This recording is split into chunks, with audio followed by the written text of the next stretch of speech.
Matius 24 ayat 1 dan 2. Sesudah itu Yesus keluar dari bait Allah lalu pergi. Maka datanglah murid-muridnya yang menunjuk kepada bangunan-bangunan bait Allah. Ia berkata kepada mereka, kamu melihat semuanya itu. Aku berkata kepadamu, sesungguhnya tidak satu batu pun di sini akan dibiarkan terletak di atas batu yang lain, semuanya akan diruntuhkan. Jadi Yerusalem itu bangunan yang menjadi sangat penting sentral, itu adalah yang disebut Beit Hamikdas, bait suci. Pertama-tama dibangun di zaman Raja Israel kuno, yaitu Salomo. Tapi bait Allah ini mengalami penghancuran pada masa Nebukadnezar. Lalu orang-orang Israel mengalami pembuangan di Babel. Kemudian ketika Tuhan berkehendak mengembalikan mereka kembali ke tanah suci, mereka pun kembali ke tanah suci. Bait Allah yang sudah hancur itu lalu diusahakan untuk dibangun kembali. Maka mulai pada zaman Esra, Nehemia, bait Allah itu mulai dibangun kembali. Ada peristiwa yang menarik tatkala orang-orang Yahudi, orang-orang Israel di wilayah utara yang menikah dengan 5 suku di Asyur, ketika ikut di dalam rencana pembangunan bait Allah yang kedua itu ditolak sama orang-orang Yahudi karena mereka dianggap telah melakukan kesalahan karena menikah dengan orang-orang Asyur. Sebetulnya di balik semuanya itu yang Tuhan larang adalah menikah dan memasukkan ilah-ilah lain, ilah-ilah bangsa Asyur ke dalam rumah-rumah orang Israel. Dan tindakan ini bagi orang Yahudi disebut sebagai abudah zarah, penyembahan kepada berhala. Karena itu orang-orang yang ditolak dalam pembangunan kembali bait Allah yang kedua ini lalu memisahkan diri dari bangsa Israel yang lain dan akhirnya dikenal sebagai orang-orang Samaria. Nah, orang Samaria itu kemudian membangun bait Allah tandingan yang diadakan di Gunung More atau Gerizim. Di sanalah mereka membuat bait Allah tandingan sebagai tandingan dari bait Allah Israel. Mereka juga memperingati upacara-upacara Paskah mereka, sama-sama Paskah. Karena Paskah bagi orang Yahudi itu adalah titik balik dari semua kehidupan mereka ketika mereka menjadi bangsa budak di Mesir, kemudian menjadi bangsa merdeka. Nah, mereka juga memperingati upacara yang dikenal dengan Akidah Yitzhak, artinya pengikatan Iskak, tapi itu diadakan kalau orang Yahudi itu di Yerusalem, di bait Allah di Yerusalem, kalau orang Samaria di bait Allah Gerizim. Nah, cerita tentang orang Samaria ini memenuhi lembar-lembar perjanjian baru, tentang orang Samaria yang baik hati, yang terkenal, yang dipuji oleh Yesus, ortopraksinya, kelakuannya yang baik dipuji oleh Yesus. Tapi tatkala perempuan Samaria kemudian memberi minum kepada Yesus di perigi Yakub, di sumur Yakub, murid-murid dan bahkan orang Yahudi pada umumnya tidak bisa ngerti kenapa Yesus begitu dekat dengan orang Samaria. Lalu orang Samaria itu pun bertanya bahwa Tuhan adalah orang Yahudi, haruskah minta minum kepada orang Samaria? Yesus secara ortopraksi, kelakuan hidup yang benar, itu memuji orang Samaria. Akan datang saatnya, dan kini sudah tiba saatnya kamu tidak menyembah Allah di gunung ini, maksudnya di gunung Gerizim, kiblatnya orang Samaria, tidak pula di Yerusalem. Karena Allah itu roh, maka hendaknya setiap orang menyembah dia dalam roh dan kebenaran. Ungkapan yang sangat terkenal di dalam Yohanes pasal 4 ayat 24. Tetapi Yesus selalu mengatakan dalam konteks orang Samaria itu bahwa keselamatan itu datang dari bangsa Yahudi. Artinya di sini Yesus memilih secara ortodoksia, secara kebenaran ajaran. Yesus tidak rekomendasi orang Samaria. Kebenaran karena itu keselamatan itu datang dari orang Yahudi. Tetapi secara ortopraksia, secara perilaku hidup yang benar, buah-buah dari iman yang benar, Yesus juga memuji orang Samaria. Nah, itu sekilas tentang perbedaan orang Samaria dan orang Yahudi yang kemudian melatari bagaimana banyak kisah-kisah di dalam perjanjian baru tentang termasuk bait Allahnya. Berabad-abad sampai pada zaman Yesus itu orang Yahudi dan Samaria itu saling mengutuk dan tidak menyapa. Yesus membenarkan perilaku yang baik dari orang Samaria, sekalipun Yesus tetap menekankan keselamatan itu datang dari bangsa Yahudi. Ritual-ritual orang Samaria masih sama dengan ritual orang Yahudi. Misalnya, yang paling terkenal itu adalah Akedah Yitzhak. Akedah Yitzhak itu adalah pengikatan Iskak. Nah, di dalam upacara Yahudi di Yerusalem, itu pusatnya ada di Bait Allah, Yerusalem. Diperingati setiap tahun baru Yahudi yang dikenal Rosh Hashanah. Mereka membaca teks itu, Kejadian pasal 22 ayat 2. Tetap orang Samaria juga melakukan ritual yang sama. Disebutkan misalnya di sana tentang perintah untuk mengorbankan Iskak. Wa yumerchahna et bincha et yehidka aser achatta et yitzak vilehlika el aret hamurya. Firman Tuhan, ambillah anakmu yang tunggal, yaitu Iskak, yang kau kasih, yaitu Iskak, dan bawalah dia ke tanah Moria. Karena orang Samaria tidak mengakui kota Yerusalem sebagai kota di mana Ishak pernah dikorbankan, maka kata Moria dibaca dengan More, dan itu ditafsirkan sebagai bukit Gerizim, Gunung Ebal di Samaria. Nah, ini contoh, kalaupun di situ ada orang yang menuduh bahwa Samaria memiliki Taurat yang berbeda, ya betul, tetapi secara seluruhnya sama. Kecenderungan untuk mengubah Moria menjadi More itu karena orang Samaria justru konflik sama orang Yerusalem atau orang Yahudi di Yerusalem. Tapi yang lain-lain semuanya sama. Soal Paskah misalnya, soal Paskah sama, orang Samaria memperingati Pesah, tanda darah, pengorbanan anak domba, semua sama. Ketika orang Yahudi di Israel dan Tuhan memberikan 10 bala kepada bangsa Mesir, di setiap rumah yang pintunya ada tanda darah anak domba, maka kemudian firman Tuhan katakan, ketika aku melihat tanda darah itu, maka aku akan melewati mereka. Wiraiti hadam, ketika aku melihat darah itu, ufesah, maka aku akan lewat, maka aku akan lewat alehem, atas mereka. Dari kata Pesah kemudian menjadi kata Paskah, Passover.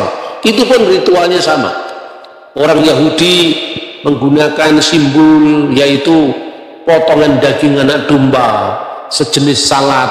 Setiap tanggal 15 bulan Nisan mereka melakukan perjamuan Paskah.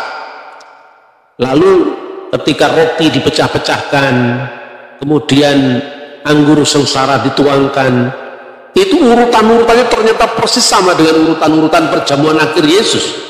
Jadi kekristenan itu sama sekali bukan menciptakan sesuatu yang baru, tradisi baru, tetapi benar-benar merupakan penggenapan dari perjanjian lama. Waktu mengangkat roti, orang Yahudi memecah-pecahkan roti itu, dan kepala keluarga dari keluarga Yahudi yang mengadakan Paskah itu, dan semuanya laki-laki. Makanya tidak mungkin ada perempuan yang duduk di kursi di meja perjamuan. Maka yang namanya Da Vinci Code dan sebagainya nggak usah dilihat, itu orang yang ngawur itu kan. Bagaimana seorang perempuan bisa duduk di meja perjamuan Pesah? Lalu pada saat itu kepala keluarga itu mengungkapkan kata-kata, inilah roti sengsara yang dimakan nenek moyang kita di Mesir. Itu bahasanya Aram, bukan bahasa Ibrani. Jadi dalam liturgi Yahudi itu sudah ada unsur Aramaik, unsur Ibrani. Ketika membaca kitab suci mesti bahasa Ibrani. Tapi beberapa ritual Yahudi itu bahasanya Aram. Misalnya halahama anniya diakalu afahtana bi artamisrayim. Inilah roti sengsara yang dimakan nenek moyang kita di tanah Mesir. Itu bahasanya Aram. Ketika mereka mengakhiri setiap ibadah mereka mengucapkan Ose Shalom, itu Ibrani. Salam bimromau Uya salam alaimu Lekal Israel Imru amin. Itu berani. Doa-doa mereka, doa berkat roti dan anggur, semua juga doa Ibrani. Baruch atah Adonai Elohenu melek ulam, ya, urei pihagaven, yang telah memberkati buah anggur dan seterusnya.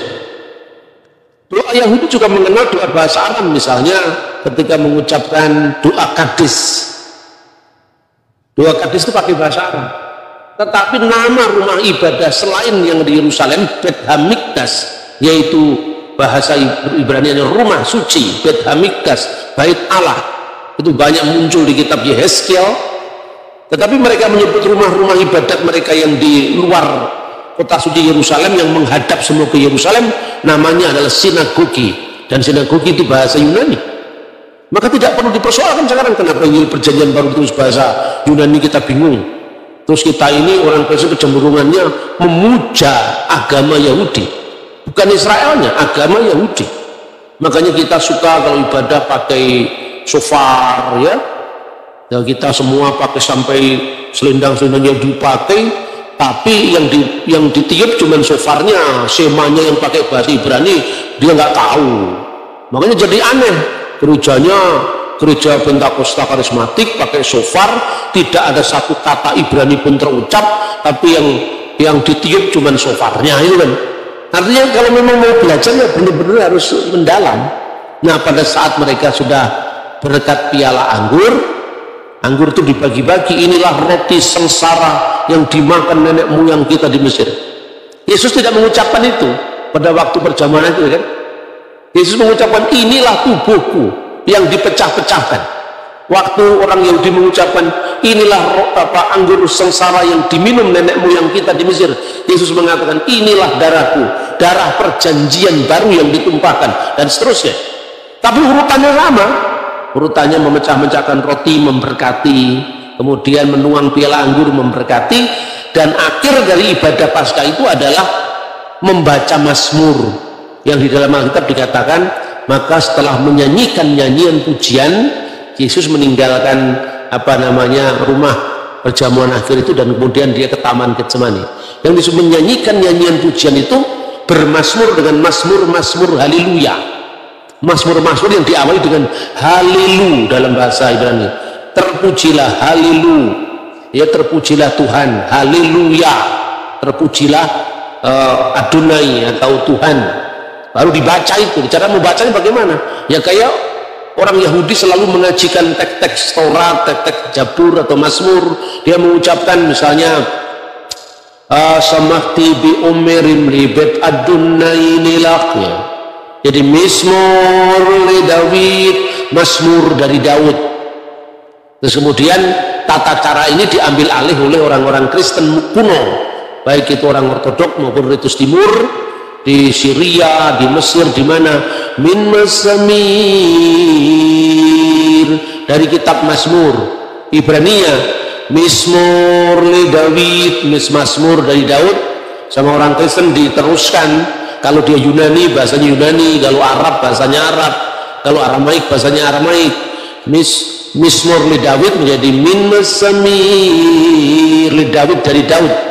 Liyabina Daudin Nabi wa Maliku Tohir Barakatuhu alaina amin. Haleluya. Ini Kristen bukan Islam, bukan. Nah, bahwa Islam hidup dengan itu urusannya mereka. Untuk kita sebelum Islam sudah ada, Yahudi, Kristen sudah membaca kitab suci dengan begitu. Nah, ini saudara-saudara Paskah. Orang Yahudi memahami Paskah itu apa? Paskah keluaran dari tanah Mesir. Maka setelah mereka memecah-mecahkan roti, meminum anggur itu, mereka mengatakan sekalipun inilah kisah Paskah di mana Tuhan dengan tangannya yang perkasa telah menyelamatkan bangsa kita dari perbudakan di tanah Mesir menuju ke tanah perjanjian. Sekalipun kita memiliki kecerdasan, kekayaan, hikmat apapun, tetapi tidak ada yang bisa mengalahkan kisah penyelamatan Paskah. Lalu pada saat orang Yahudi sudah dibuang diaspora, dia menambahkan frasa begini pada saat perayaan Paskah. Hari ini dulu kita bangsa budak, kita bangsa merdeka. Harapannya menjadi bangsa merdeka. Tahun depan kita di Yerusalem. Hari ini kita di sini, tahun depan kita di Yerusalem. Frasa ini ditambahkan ketika mereka sudah mengalami pembuangan yang kedua. Sejak Jenderal Titus meratakan Yerusalem, bait Allah menjadi tanah sesuai dengan nubuatan Yesus tadi. Kamu lihat gedung-gedung yang megah ini, tak satu pun batu terletak di atas batu yang lain, semuanya diratakan menjadi tanah. Sejak satu bangsa Yahudi mengalami diaspora di seluruh dunia, tetapi setiap Paskah mereka selalu mengatakan Lesana Haba'ah Birusalaim, tahun depan kita di Yerusalem. Setiap dia merayakan Paskah dalam kondisi perbudakan itu selalu mengatakan Lesana Ba'ah Birusalaim, tahun depan kita di Yerusalem. Ungkapan itu terus menerus bergema selama 2000 tahun. Maka ini unik ya, bangsa yang sangat unik, sudah terpencar-pencar di seluruh dunia selama 2000 tahun. Sejak kapan? Sejak runtuhnya bait Allah pada masa Jenderal Titus. Kalau menurut penanggalan kita sekarang 5 Agustus tahun 70 Masehi, atau bertepatan dengan tanggal Tisa B'Av, tanggal 9 bulan Ibrani Ab, tahunnya 823 setelah berdirinya kota Roma. Kalau menurut kalender Julian, itu bertepatan dengan 5 Agustus tahun 70 Masehi, kira-kira jam 3 petang. Bait Allah itu dilalap oleh api memasuki ruang Maha Kudus. Dan waktu itu menurut dokumen Yahudi yang bernama Megilot Ta'anit, Gunungan Puasa, itu dokumen ditulis tahun 160 Masehi. Sejak saat itu orang Yahudi harus puasa perkabungan di bait Allah, dan sampai sekarang mereka menangisi itu di bekas sisa tembok satu-satunya yang dikenal oleh orang non Yahudi dengan tembok ratapan. Istilah tembok ratapan itu sebetulnya ejekan orang non Yahudi. Lebih populer disebut dalam bahasa Arab Haitun al-Mubaka, tembok ratapan. Orang Yahudi sendiri suka menyebut dengan tembok barat, Hakotel Hama'arafi, tembok barat. Mereka tersinggung kalau disebut tembok ratapan, karena orang-orang non Yahudi yang lihat orang Yahudi menangis-nangis di tembok itu, maka disebut Haitun al-Mubaka, tembok ratapan. Maka melalui deskripsi singkat ini menunjukkan bahwa betapa pentingnya Yerusalem bagi orang Israel selama 2000 tahun, sejak tahun 70 sampai nanti dia memproklamirkan kemerdekaannya, itu kemerdekaan Israel tahun 1948.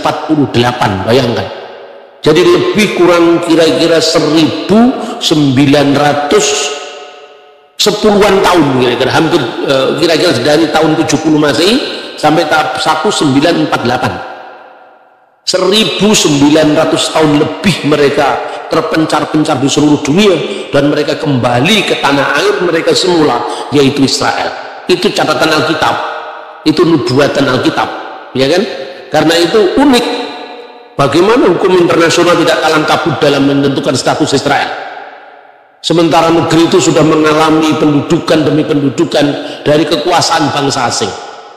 Maka karena pentingnya pentingnya kota suci Yerusalem, secara khusus kota suci Yerusalem yang disebut Ir HaKodes, kota suci Yerusalem, tetapi juga Eret HaKodes, tanah suci Israel, atau Eret Israel, tanah Israel, itu begitu penting bagi orang Yahudi. Nah, lalu secara kronologi dari zaman ke zaman, kita melihat bagaimana sekarang ini kota suci Yerusalem secara khusus dan tanah Israel pada umumnya itu menjadi perebutan antara Israel dan Palestina. Nah, ada yang membawa dalil agama, ada yang tidak membawa dalil agama, dan itu menarik. Karena apa? Ya, banyak orang Kristen bingung kemudian menyikapi itu. Katanya itu Israel menjajah Palestina, Pak. Nah, orang lain lagi mengatakan, oh, tidak, itu memang haknya Israel. Tapi yang satu ekstrem mengatakan pokoknya peta Israel harus tidak boleh ada di muka bumi. Itu tuntutannya Hamas, tuntutannya kelompok-kelompok Islam garis keras. Begitu di dalam forum-forum kajian bersama-sama, Kristen yang ikut-ikut ngomong kita harus memperjuangkan hak Palestina. Ya betul, hak rakyat Palestina. Tetapi dalam konteks ini tidak usah harus kemudian menyangkal apa deskripsi Alkitab tentang Israel, kan gitu kan? Nah, satu pihak ketika kita membela Israel, juga kita tidak boleh tutup mata terhadap penderitaan rakyat Palestina yang menjadi korban konflik itu. Karena banyak orang Palestina itu bukan hanya orang Muslim, orang Kristen juga ada di antara mereka. Bahkan orang Muslim pun ada yang menjadi warga negara Israel. Jadi warga negara Israel itu ya ada orang Yahudi mayoritas, Kristen urutan ketiga, Muslim urutan kedua. Jadi justru orang Kristen itu minim sekali di negara Israel. Jadi ini fakta-fakta yang kadang-kadang tidak dilihat oleh orang Indonesia. Bahkan begitu bebasnya orang Muslim di Israel, mereka ini sudah mulai menerjemahkan Al-Quran dalam bahasa Ibrani. Maka muncul Quran bahasa Ibrani sekarang itu sejak tahun 1970-an udah terbit itu. Judulnya itu Ha-Quran Hamifwar, Quran yang mulia. Kalau Bismillahirrahmanirrahim diterjemahkan Bism Elohim Harrahman Viharahum. Bism Elohim Harrahman Viharahum. Itu Bismillahirrahmanirrahim. Alhamdulillahirabbil alamin. Hodu ladunai Elohim milik haulamin. Itu Al-Fatihah itu. Jadi tidak setiap Anda ngomong Elohim langsung automatically itu Kristen, apalagi apa kita sudah pakai nama misalnya GBI Elohim, belum tentu, karena di sana Elohim dipakai orang Islam. Begitu kata Allah belum tentu itu Islam, karena di Timur Tengah bahkan sebelum zaman Islam istilah-istilah Arab itu sudah dipakai oleh orang Kristen. Terbukti apa? Prasasti-prasasti atau batu-batu bertulis yang berbahasa Arab itu ditemukan sebelum zaman Muhammad lahir dan kebanyakan ditemukan di gereja Kristen dulu. Jadi kita ini kan kadang-kadang Islamnya lebih Arab ketimbang orang Arab, Kristennya lebih koboi dari orang Barat. Akibatnya Kristen dibatasi dengan bahasa Ibrani. Lalu kalau kita tidak ngomong Yeshua HaMashiach seolah-olah tidak sah, ya kan? Orang Yahudi tidak pernah ngomong Yahweh, kita Yahweh. Itu dari mana itu? Itu kan? Lalu lebih parah lagi ketika Anda baca perjanjian baru tidak sepotong pun itu kata Yahweh muncul di sana. Jadi tren sekarang.